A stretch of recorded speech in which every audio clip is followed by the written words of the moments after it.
You are listening to Something Rather Than Nothing. Creator and host, Ken Volante. Editor and producer, Peter Bauer.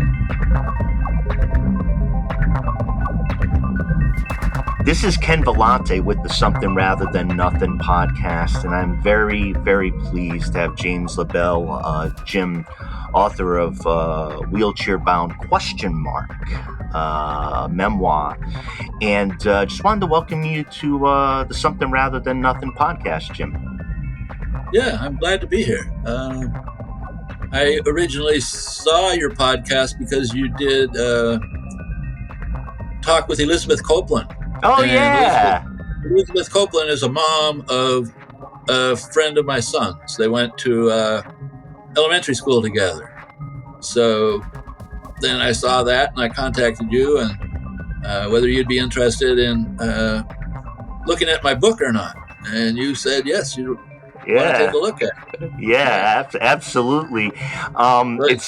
It's so exciting to hear a connection to Elizabeth, and it was such a pleasure to chat with her. Yeah. So, Jim, tell us, I was thinking about before coming onto the show here, and I was like, I gotta have a better question. I was like, tell us about your life, because I just read your memoir, and I just want to say off the bat, I deeply appreciated and enjoyed reading your story, and also to hear just to hear about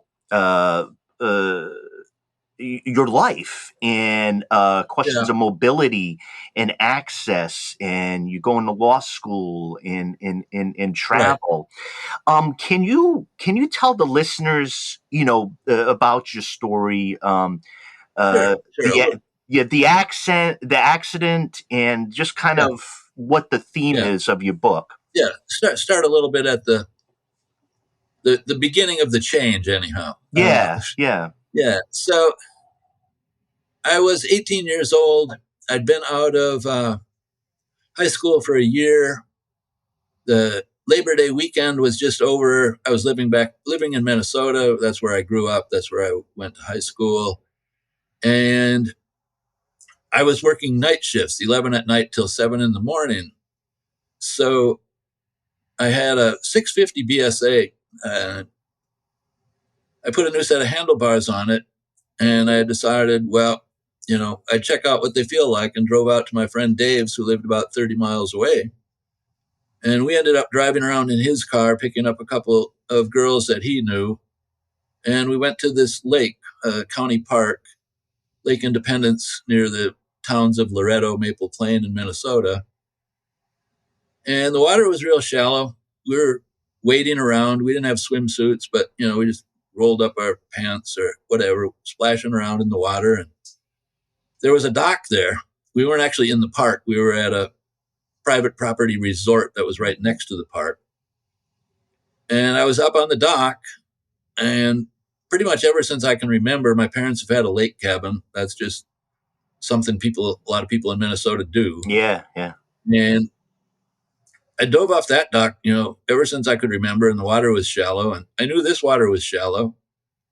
So I just took a run, and I dove off the end of that dock. And the first thing I remember is floating face down in the water, and I wasn't able to twist my body or twist my head. I could see the sky. I could see sky, but I couldn't twist my head around enough to get air. And I'm just, struggling, obviously, trying to get some air. And,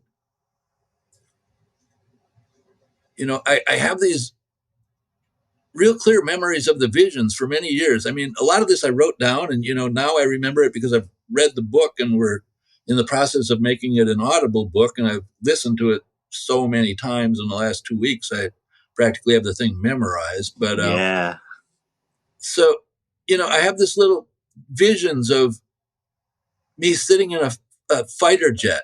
I kind of always wanted to be a pilot, and I'm flying around in the clouds in this single seat fighter jet.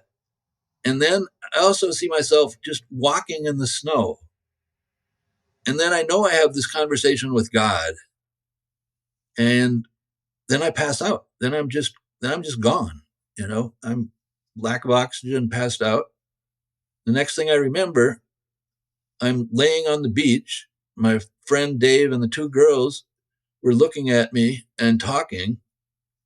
And I'm like looking up at the sky, and it's just this, same sky that I saw when I was underwater, but it's so clear and blue and, white clouds, and, everything just felt actually really, really good. I mean, I didn't hurt at all. I had no pain. Yeah.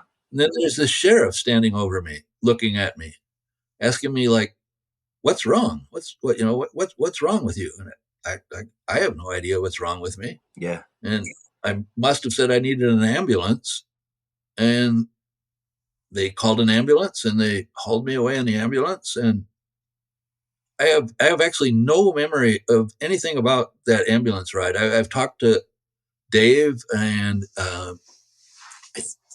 I think he told me one of the girls rode along in the ambulance, but I don't even remember that now. So then I was in the hospital, and I was told I broke my neck at the 5th and 6th cervical, and I'm a quadriplegic. I mean, I can move, my arms. I can raise my arms. I can push a wheelchair. But I'm a quadriplegic because I have limited use of all 4 limbs. That's, the quad. So I have some of the muscles in my arms, but not all of the muscles in my arms. And that's, from there on, that was September 2nd, 1969. And we'll be coming around, 55 years this coming September? Yeah, Wow. 55 years this September. So the book kind of looks and ends pretty much at 50 years. And that was kind of my goal, to get the book done and make it through 50 years. Yeah. Yeah. And now I'm going to be 5 years past that. Wow. So. Yeah, there's so much there. I wanted to ask you about. Well, I want to tell you in reading your memoir, and that it was such a. I'm really glad to get feedback from people. I still question the book. Most of my feedback is from people I know. Although I've gotten feedback. I started the Instagram account. Funny, actually, on almost the day of my accident. I just figured, I was. That's kind of a long story there too. I tried getting a publisher to do the book. I thought my hook might be the University of Minnesota Press, because I've got such connections there. And we talked back and forth quite a bit, but ultimately they decided the book wasn't educational enough. And then I just figured, I'm never going to get this book published unless I just go the self-publishing route. And that also has many, many avenues. And it took me a while to figure out what direction I was going with that. But one of my law school classmates has ALS, and he did a book, and I contacted him and got more information, and, ended up going the self-publishing route, which I'm happy with. But yeah. Well, it's on. What about the Audible bit right there? How did that get picked up? That's something you're able to do on your own too. I think it's called ACX. It will be on Amazon, Apple, and then just Audible itself. But Amazon actually owns Audible, I just discovered. Amazon owns everything, basically, I guess. So, I mean, I didn't go with KDP, Amazon self-publishing. There's just different reasons why that can be, a really good choice. And a lot of people, I went with a company called Ingram Spark, and a lot of people will do both KDP and Ingram Spark. I just decided I'm just going to do one of them. So, yeah. Well, one and it's great. Yeah, where I was going, I guess now I just remembered, was getting feedback from people that don't know me, and feedback from people that have spinal cord injuries, but then also people that don't have spinal cord injury to, see whether people think the book, how much effort do I want to put in marketing this thing, I guess is the question I still have in my head, Yeah, well, I mean, I could speak it for me. One of the things for me is, just as a reader in reading the memoir is like we all have our ways that we come at the world, right? And I think the way that in reading your memoir is that for me, uh, a university campus, where you're going to move to, is something on the first floor? Is there any ability to access this? How long does it take to get between my classes? Like it really changes as a reader, really changes the whole topography of like right. Of getting around and moving around in your travel adventures, right? I think it's reasonable to say. And then in other countries, and I was my brain was really engaged on all that and thinking about those things. I'm a labor union rep in my day job. I'm an advocate. I do advocacy. So I very much think about these things. So for me, on the learning bit that you got, but I learned a lot about. And I purposely tried to make it. I mean, that was one of my goals when I was writing it, to make it be educational. So that's why I was a little disappointed. University of Minnesota Press said it's not educational, but I think it's an educational book. Yeah, I mean the memoir. Well, I mean, what's a proper way to read? For me, a proper way with the memoirs that you're obviously going to with the first person narration, the reader is going to engage with you and how you're trying to navigate through things. And like I said, the basic topography of how to live is such a big. We go through your trials and how to get around. So for me, I mean, now listen. Like I said, I've been listening to it. Because basically I auditioned a number of people, picked out the person I liked their voice best. I'm doing it where he just gets a royalty on the sales of books. So I'm not putting any cash up front on this. So it's not costing me anything to do the Audible book. If you're a person who thinks they're going to be selling many, many books, you may be more beneficial to just pay the person his hourly rate up front, and do that. But I'd rather just not have more money invested in this book. And if we sell some good, and, if we don't, I don't have to worry about it. But I have gotten response, especially from people with injuries similar to mine, at least 3 people saying, we don't read books anymore because it's just a pain, because you got to hold the book open, keep it open, and we just listen to books. And it's surprising, even both of my caregivers who are, adult aged women, and they like Audible books. So maybe there's a much bigger market for Audible books than I'm aware of. But Oh, Jim, I listen to a lot of audiobooks in Audible, and working in doing this podcast, there's a stronger connection, at least over the last few years, to the spoken word. Like there's just it's just like another way to access, and people really love it. So I was excited. I'm like, me individually, I was excited because I even like to read and then also listen to an audio version as well. People have told me that also. I mean, I remember back when you used to get books and they'd be on cassettes. Yeah. It'd be a little box with like 6 cassettes in it, and it would be a book. I still got some of those. I did, until I just gave them to Goodwill. So, and then I bought them at Goodwill. But my problem is I almost always just doze off or whatever when I'm listening to it. And, now it's probably easier to go back and find your spot. But back then it would be a nuisance to go back and figure out, where you dozed off and how you're, get back to the point where you remember hearing it. And, but it has been, it's really an experience, listening to, Cody is the name of the man who's doing the Audible, listening to Cody read my book, hearing somebody else read my words to him. I mean, I don't know what I was expecting, but I was surprised at,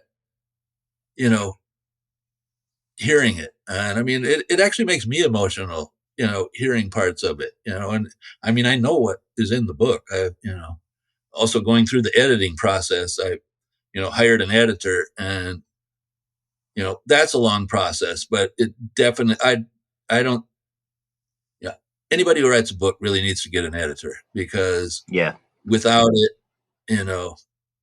she just made such good suggestions. I mean, she still tries to keep it, your voice, your words, but just steers you on the right path and makes little suggestions like, I don't know where we are anymore. Maybe you should just put in like, this is a year later than the last time you're talking. I lost track of what timeline we're on, simple little things like that.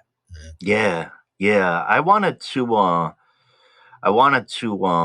ask you about. I wanted to ask you an art question, but I'm going to ask it differently. I was thrilled about all your adventures around the world, and the different places you've gone to, and I was just wondering, I got an art program, so it's definitely just the curiosity, the curiosity around it. What was your experience when you could contact art like around the world, and were you able to access it, or what was inspiring of a particular location that you've been around the world when it comes to art? Yeah, certainly you're going to see a lot of things that you're not going to see at home, but and myself, I'm not. I look back on it now. And I wonder why we even did some of those things. Like, my friend Mark and he was just up here last week. And, what made us think at whatever, 20 some years old, that we're just going to fly off to Europe and start looking around and seeing things. But, you talk about art, I mean, I went to the Louvre in Paris, and I got to see the Mona Lisa, roll up and down the hallways and see, all of these famous things that you've read about and you've seen pictures of them, but it part of me was somewhat disappointed because, you've seen it and you're just expecting so much, and, but it's just a painting. But then it's like, I'm here and I'm seeing these, statues and these paintings and these things that you've just read about, and just to, be there. The same thing, in those European cities, whether it's Madrid or Paris or Amsterdam, just the architecture, the buildings, there's, the windows and the doors, everything is just so much older and so unique. Like I played around a little with photography, and, you try and get some images of, like a stained glass window that you just thought was great. And, your picture comes back and you like it, but it's just not the same as being there. It's, I think in the book I even mentioned, and I was going through, photos and looking at things, and I realized I'm looking at this one photo and it looks like the exact same photo that I saw, a few days ago when I was looking at photos, and we went back and got an older album, and I've got these two photos of Notre Dame, and you can take them and put them side by side, and they were taken at least 5 years, maybe more than that apart, and they look like the identical picture. Yeah. So, I must have just really found some accessible spot on the other side of the river that was flat, that, I just liked that particular view because it just seems so, uncanny to me that I've got these two photos multiple years apart, and they're framed almost identical, the way the picture's centered, the way everything about it. About the experience writing the book, and creating your memoir. Writing, I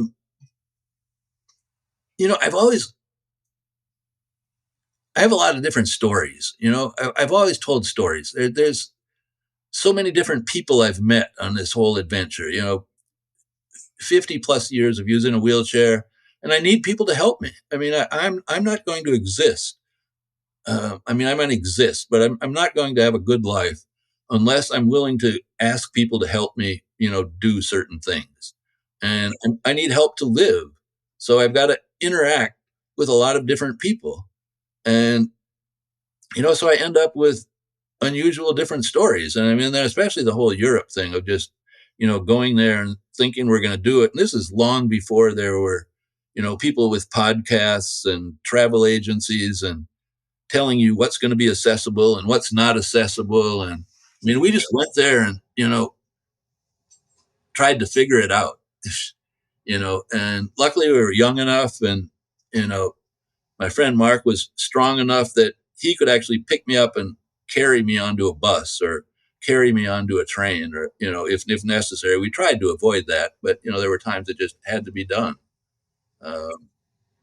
But so I would tell stories. And then over the years, people are saying, you should really write a book. I heard that so many times for, 25, 30 years or something. And I didn't want to write a book. I didn't want to be one of those people that,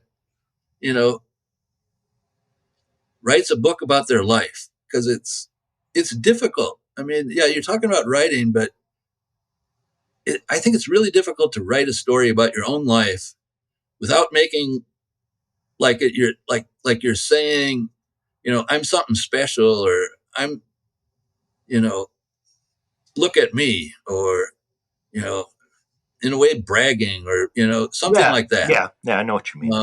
And it's just, so I never really wanted to write the book, but then also I knew, and I say this in the book, the very 1 year after I was hurt, someone gave me Jill Kinmont. She was a famous skier and she had an injury very similar to mine, but her injury occurred, I believe, in the middle 50s. And then because she was a famous skier, a book got written about her. And I believe that book came out just a few years before I was injured. And someone gave me a copy of that book. And I read it. And it just stayed in my mind. It kind of helped me that she had this real problem. She wanted to go to school. She wanted to be a teacher. The University of California school system at that time wouldn't let her into the teacher's program because they said, nobody's going to hire a teacher in a wheelchair. So why waste one of our spots on you? They said, if you get any school district that says they will hire you, we'll let you in the program. It was one of the Los Angeles, California schools. So she lived in Eastern California in the mountains, and she got one of the schools on an Indian reservation to say they'd hire her. So the UC system let her into the program and she graduated. And, but, just that whole kind of struggle that she's got an injury like mine, but she's gone to college and she's lived a good number of years and she seems like she's having a good time at it. So, maybe if I can tell a story like that and, I'm not trying to say be like me, do what I did, but kind of just, there are possibilities out there and, there are things you can do and just, figure out what you want to do for yourself. But, it's so often disability gets portrayed as this, really bad thing. You think of disability and you think that it's this terrible thing. It's the end of your life, or it's, the movies even that I talk about in the book. It's, it's portrayed as a death sentence, but there's a lot of things you can do. So, just don't look at it as that, that death sentence that, it's this tragic, terrible thing. Yeah. I'm sorry to interrupt. Go ahead. I guess I sent you the link, but last summer I wrote this opinion piece that I felt really good about it. I got it published in the Minnesota Daily, and I've had other things here and there, but I just kind of liked that one, and it just, I wasn't even aware that there was, there's so many of these things. I think yesterday was International Wheelchair Day or something. I'd never even heard of that. But so I think July, if I remember right now from the opinion I wrote, July is Disability Pride Month. It comes after Gay Pride Month. And I just never thought of it that way, but I read a few things and so I wrote that. And it's just, when I think about it, people don't talk about disability and pride together that much, but, I'm part of this group and, we're recognized as, there's different laws that categorize us as a group. And, I'm proud to be in that group. I'm, one member of that group. I wanted to it's such a difficult question, but I'm very interested in. You mentioned 50 years of pushing on the book, and you said more towards 55 years right now. And for me, the way my mind is tilted is towards advocacy and how society is changing, and it. What is? Can you give how you feel about where we are now in 2024, like just a sense of improvements or frustrations that you have after this amount of time? There's both. Believe me, there's a lot of both. Yeah. There's improvements, there's frustrations. I started at the University of Minnesota in 1973, and it's just coincidence that same year, 1973, they passed the Vocational Rehabilitation Act of 1973, which was basically a precursor to the Americans with Disabilities Act, but it only applied to any institution that received federal funds. So any institution that received federal funds was required to make their program accessible to people with disabilities. Okay. And it was interpreted to include all the schools and universities. It eventually was interpreted to also include private schools. Private schools originally, I'm just making one up now, but we'll just, pick out Stanford to pick on those guys, said that, we're a private school. We don't have to follow that rule. But many of their students received federal student aid through federal programs, and the courts interpreted, no, you private schools, you got to follow the same rules. So basically, all the schools have to make their programs accessible to people with disabilities. So that happens in 1973. But then the ADA, I should know this in my head, but I don't remember. I think it's been around at least 30 years. That basically says that all public accommodations, all transportation, public places have to be made accessible. But there's nobody out there going and, enforcing that. The only way it's enforced is by people that, take on a private lawsuit. Yeah. And I give lots of examples in the book that, well, just this week, I was making an appointment to get a CT scan, and my local clinic is not able to lift me onto the CT table. So I have to bring my son and one of my caregivers with to lift me onto the CT table, or take the ferry over. They can do it if I take the ferry over to Seattle, but that's a much longer day, bigger job, and it's just easier for me to get two people to lift me. To me, that's probably clearly a violation of the ADA, and I set it all up and was going to sue them, but it takes a lot of time, energy, and sometimes you just don't feel like doing it. Yeah. I know their defense is going to be that you can get it, you just got to come downtown. We've got it available, but I'm not sure that would actually work, because I know there have been lawsuits against clinics, and that's not an unusual thing. A person in a chair goes, and the doctor says, "No, we can't lift you. We don't have any way to get you onto the table." And that's just gonna, how long's the ADA been around? And that stuff still happens, pretty regular. Yeah. But it's a lot better, and there's a recourse, and you see a lot more. Seattle, I'm sure Portland, all the big cities, they've got wheelchair taxis that you can just call, and they're usually, they're getting more dependable.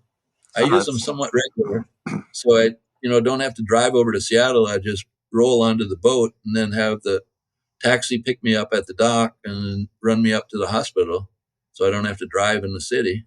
Yeah. So there's improvement, but there's a long way to go, and then there's still just attitude, and there's still society, and there's still a lot of people with disabilities. A lot of people with disabilities, have nice jobs. They go to work every day, and everything is okay. But from statistics, there's a lot of people that aren't employed. They're not able to find employment, or they're just not healthy enough to go to work every day. It's hard to manage your health conditions and go to work every day. And so you need some kind of assistance to pay for your caregivers. And that usually requires you to be on Medicaid. Right now, Medicaid only allows you to have, I'm not sure, it used to be $1,800 in savings. It may have gone up a little bit, but it's still pretty low.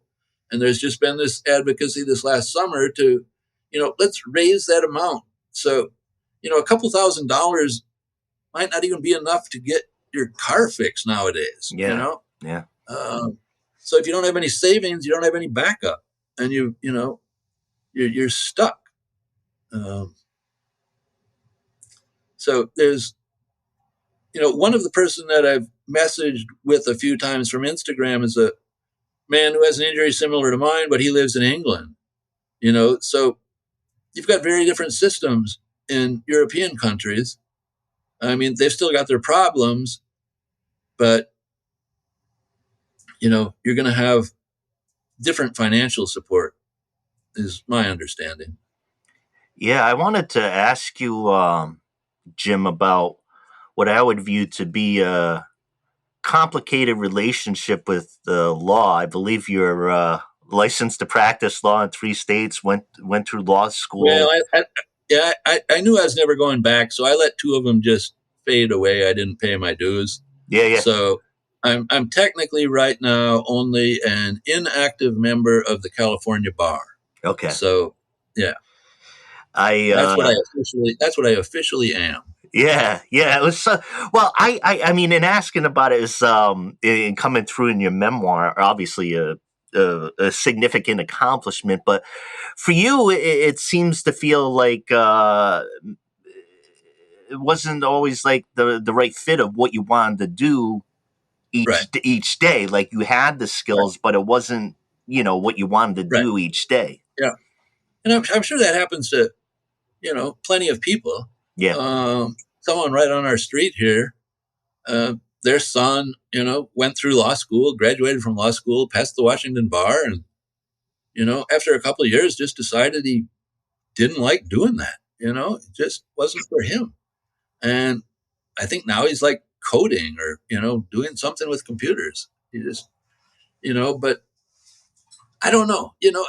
There's I'm not saying I don't like all of the things about practicing law. There were things that I enjoyed, and there were but it's just nothing. It's not something that I just had this big desire to like, man, I'm going to be an attorney. I want to be an attorney. I want to be a lawyer. This is something I've always thought about. I mean, I'll tell my son, and he says, nobody does this. I just went to law school for something to do. I just and part of me too. You've got a disability, and people look at you differently, and there's a point in time where you just feel like you've got to do something to show them that, I can do this. You've got to be this overachiever. You've got to be better than, average, or you've got to do something like that. So, I mean, I wanted to go to law school. So, it would open some doors for me. People told me you don't necessarily have to practice law just because you've got a law degree. There's other things you can do with a law degree. And so I went there and I started it and I finished, so. Yeah. Congratulations. And I've done it and it's okay, but it's not something that I feel I have to do with my life. And, obviously now I haven't done it in, probably 30 years or more. So, there's very little chance I will ever do much with it again, but it helps me understand things. It definitely helped me be able to manage a lot of materials and understand reading. And, a lot of it's even just helped me with my daily life. And I say that in the book too, because, to get to where I am over 50 years, I never had any money. I didn't, both of my parents had high school degrees and, we lived just fine, but, I don't come from a background of, having money, and I've scrimped and saved a lot. And, I've lived in federally subsidized housing for a lot of years. I've played by Medicaid rules so I could have money to pay for the people that assist me. A lot of different government programs, a lot of Social Security, disability. And I had this big program with them and a fight with them for years and years to get them to help me buy a van. And then they changed their mind and they didn't want to pay for it anymore. So, and just understanding going back to work when you are on Social Security disability, it's complicated. Yeah. And you've got to follow a lot of rules or you're going to get in trouble and have big overpayments. And then people get in trouble with that too. So. Yeah, it's to navigate that all. I want to ask a big, profound question, also ask some more details related to the book and people finding it. But I have to ask you the titular question of the show is, why is there something rather than nothing? Yeah. I mean, it's taken me a long time just to remember the name of your podcast. People ask me and I finally got it down. But once you remember it, it's pretty straightforward. I mean,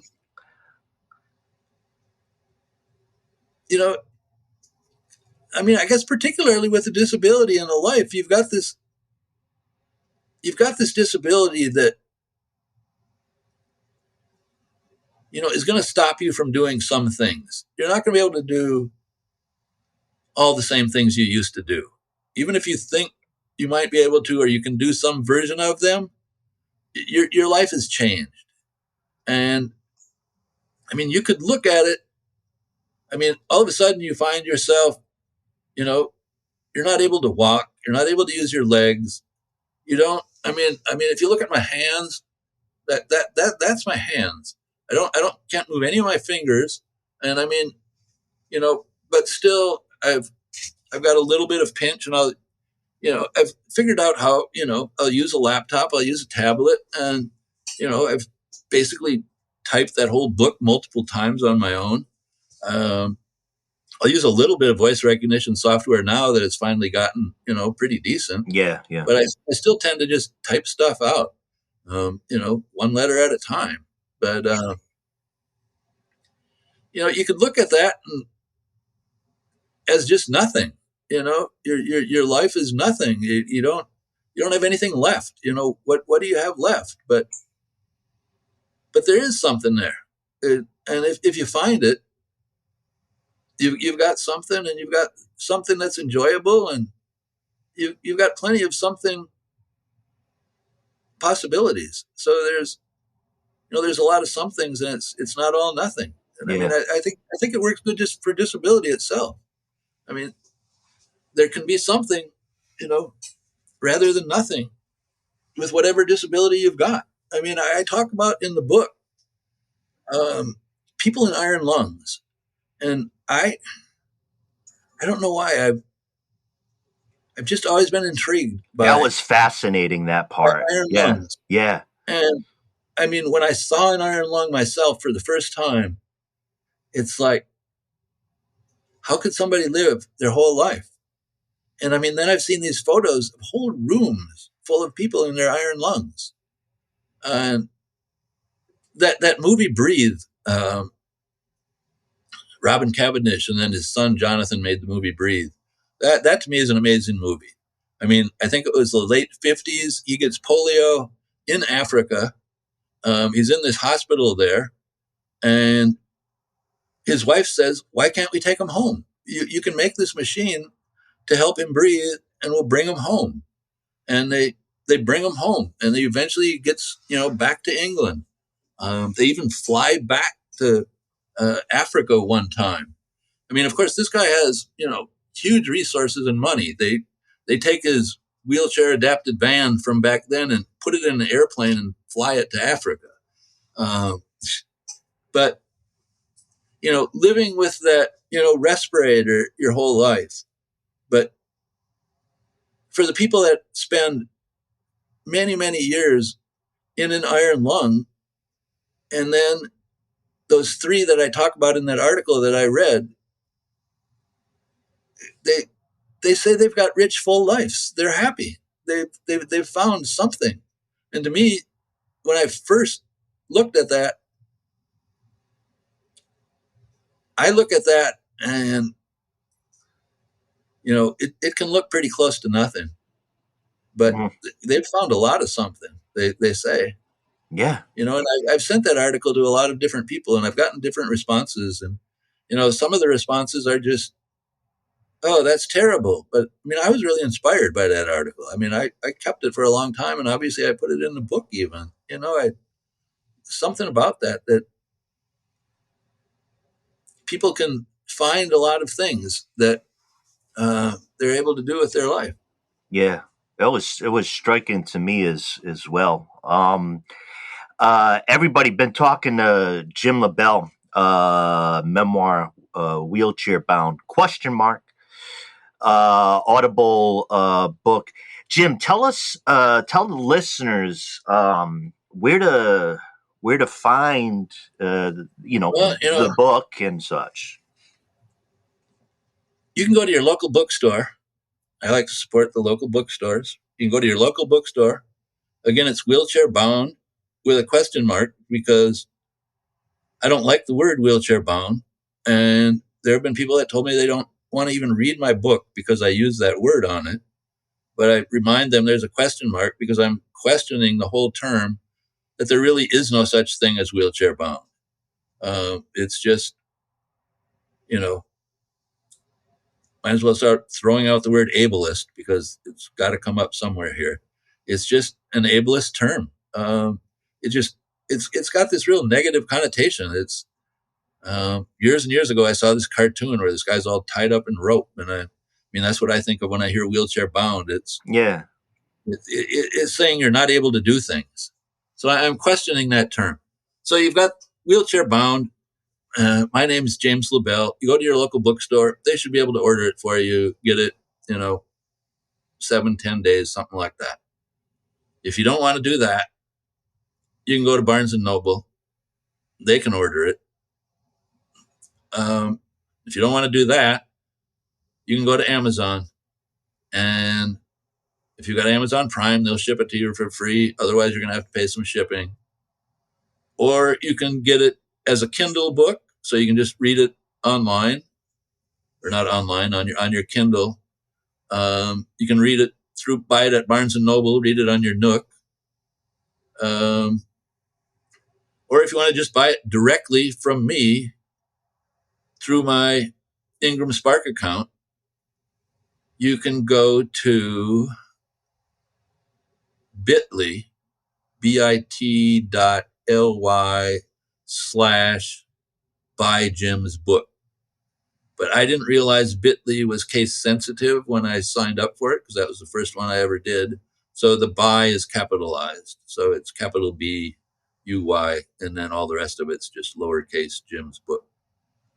So the book, Barnes & Noble, your local bookstore, Amazon, any of those people, when you buy it, they get 55%. So I like seeing your local bookstore get 55%. Yeah. Yeah. So, and that's where you can get the book. It's also on Kindle Unlimited if you have a Kindle Unlimited account. And like I say, I would say in less than a month, it's going to be on Audible, Apple, and Amazon Audible. awesome. So That's what I was going to I ask. know a lot of people have subscriptions to that, and then you can just get it there. So so you can read it, Kindle, Nook. You should be able to get it pretty much anywhere ordering it. It kind of amazes me. Very early on, I sold 4 copies in Italy and a couple copies in Germany. And then I just sold one like a little bit ago in Switzerland. And then because of connecting with this one person on Instagram, I think I've sold like 8 paperback copies in the UK and a couple ebooks in the UK. So it's interesting to me that, I mean, they're all obviously just in English. It's not translated in any other language. Yeah. But in the first month or so, I saw that I'd sold books in Italy and, Germany. So.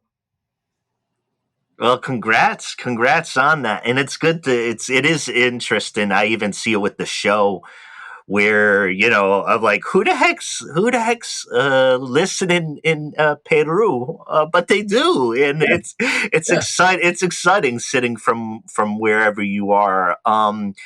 Listeners, James LaBelle, really recommend this book, Wheelchair Bound, ? And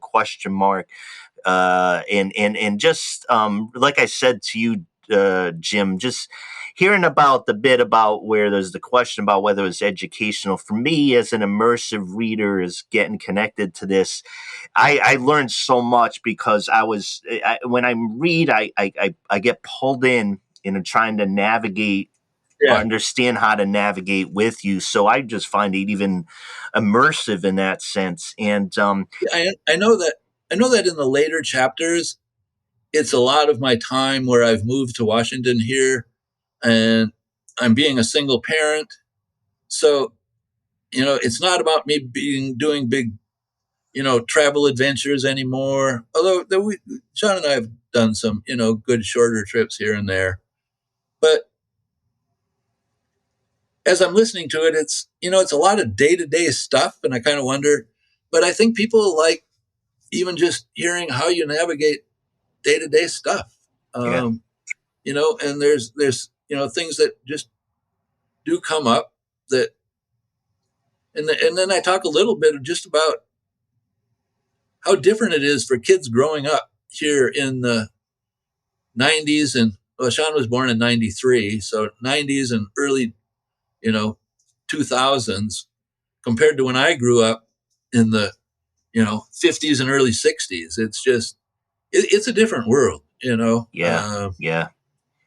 It's like, even when I was first injured, I'll mention, like, when I was first injured, there was no internet, there's no cell phones, there was no, movie rentals. I mean, when you wanted to see a movie, I'd go to the movie theater or wait for it to come on TV on, Sunday evening or something. It's like, and a lot of that stuff has really made it better. That's another area where you talked earlier about the differences, for people with disabilities.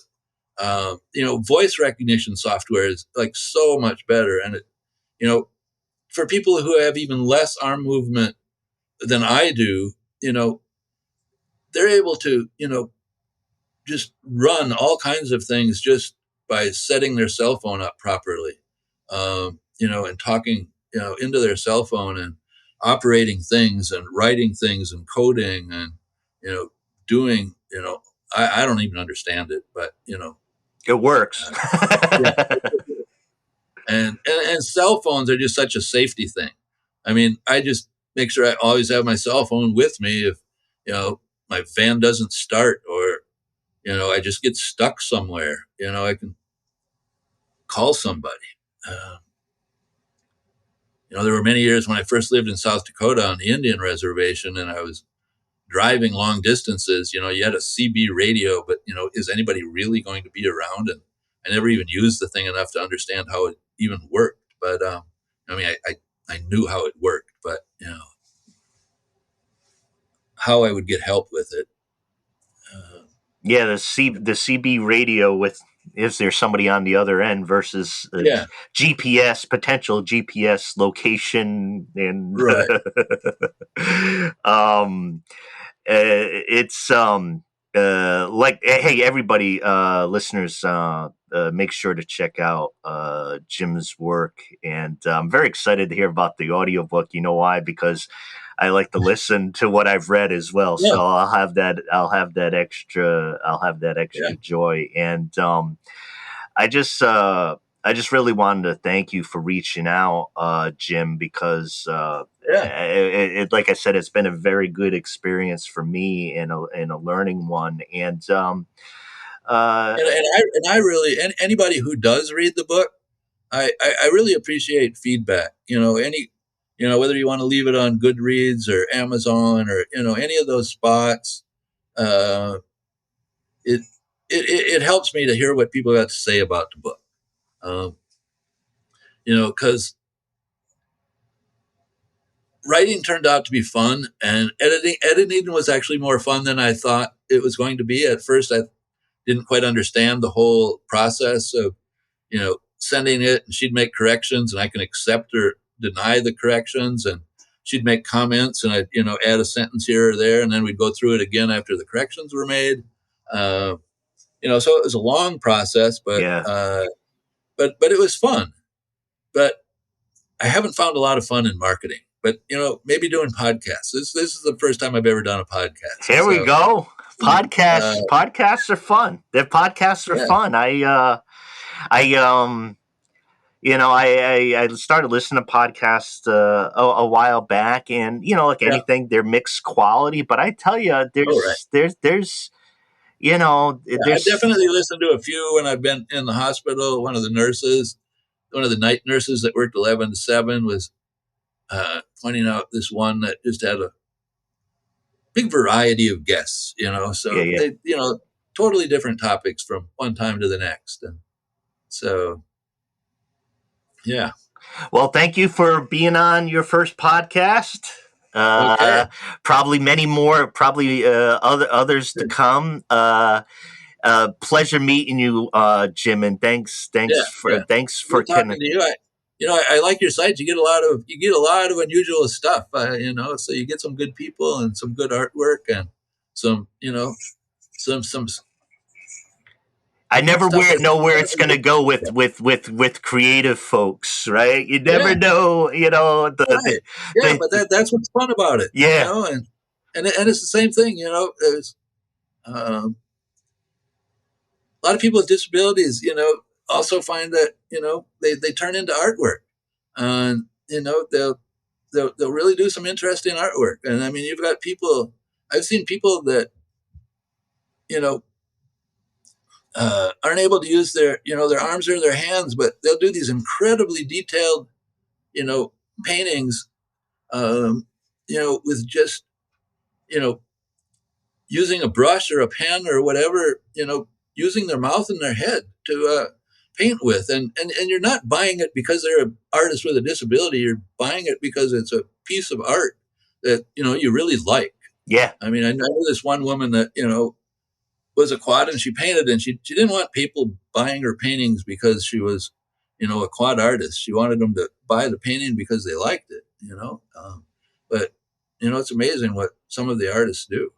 It really is, and I think there's more discussion around it. I've had singers and artists on, and talking about disabilities and conditions that really make it.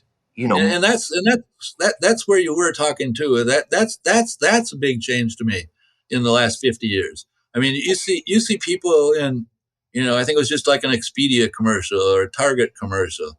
I mean, I think Target even this year had Christmas ornaments with a guy in a wheel, a Santa Claus in a wheelchair. You just see a lot more representation out there in the world, and that's what I felt good about too when I was teaching at the 2-year college. It's it's good for people to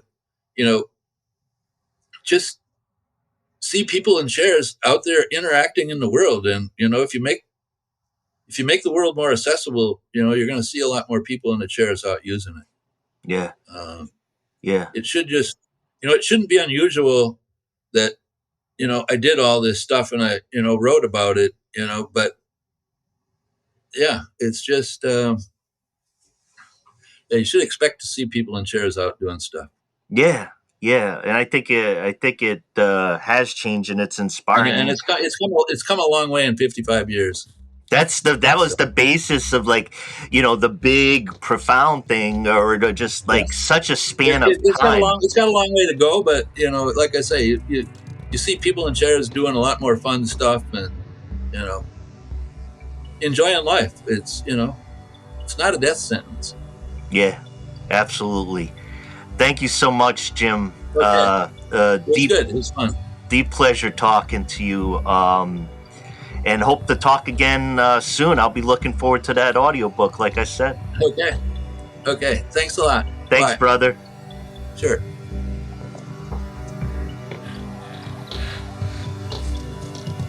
This is Something Rather Than Nothing.